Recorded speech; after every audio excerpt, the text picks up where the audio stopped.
guys, Tony Pellegrino here from GenRight, and today we're going to talk about a really common upgrade for a lot of guys with JKs, which is to go to an Atlas.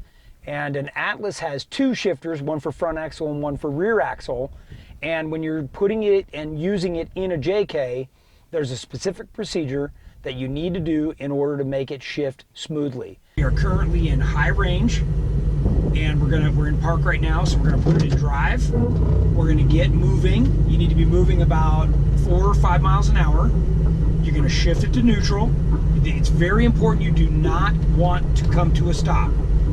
You shift the front 1 click into neutral, then the rear. Then again, without coming to a stop, you tap the brake and apply pressure to the rear, and the rear shifts, then the front, and now you're in low range. Now to go back to high range, you shift to neutral again. Again, do not come to a stop.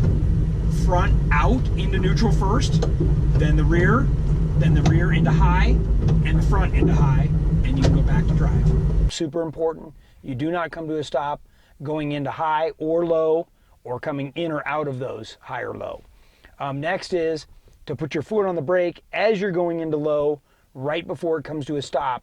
It helps to stop the torque converter, which allows the transfer case to shift smoothly. At no time should you be two-handed or pressing this with your foot or anything. It should never take that much pressure. It should shift smoothly.